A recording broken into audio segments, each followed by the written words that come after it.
I was hitchhiking out of Montreal. I was in Montreal trying to get to Chicago. And there had just been a hitchhiker who had been picked up and then murdered the people that picked him up.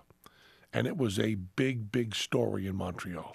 So standing in Montreal waiting for a ride was going to go forever.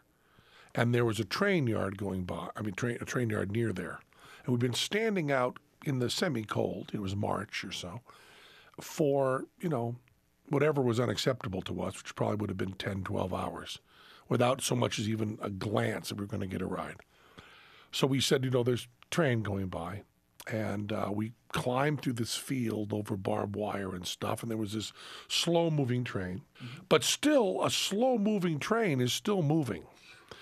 And it was a freight train, and it was cold. And we kind of ran along beside it.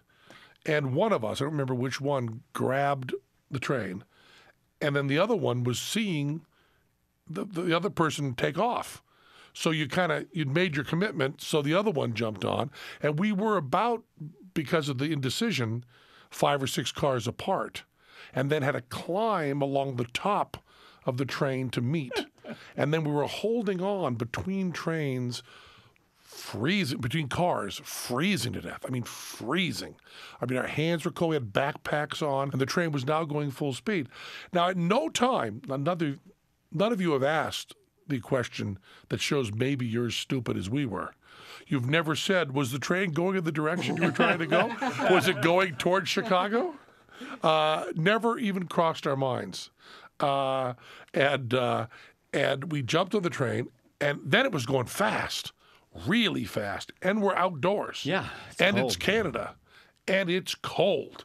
We probably jumped on the train at 9 at night, and we've been there for 2 or 3 hours, and now it was going fast, and we're holding on to the side. And I said, we're going to die.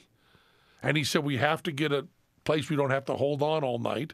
We can't jump off you're holding on to something that's moving fast. You're just holding on to it. It was terrifying. Yeah. So we finally started moving up to the front of the train, thinking there might be warmth there.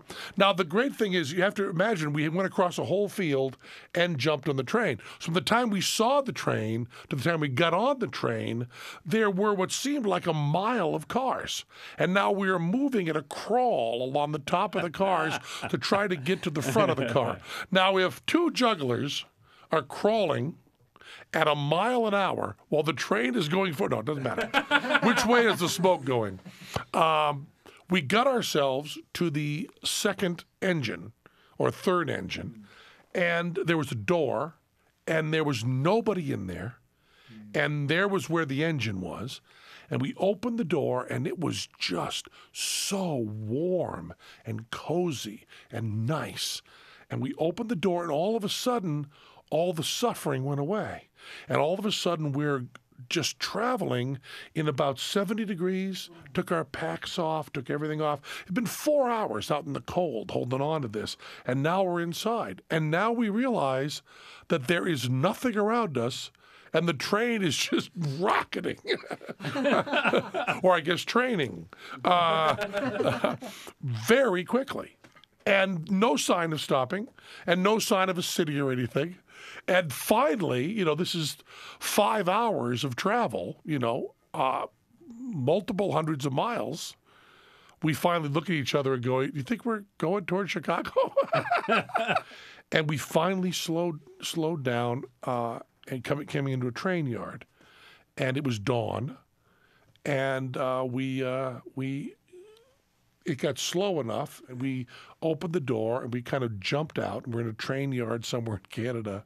And we had traveled something like 500 miles due north from Montreal.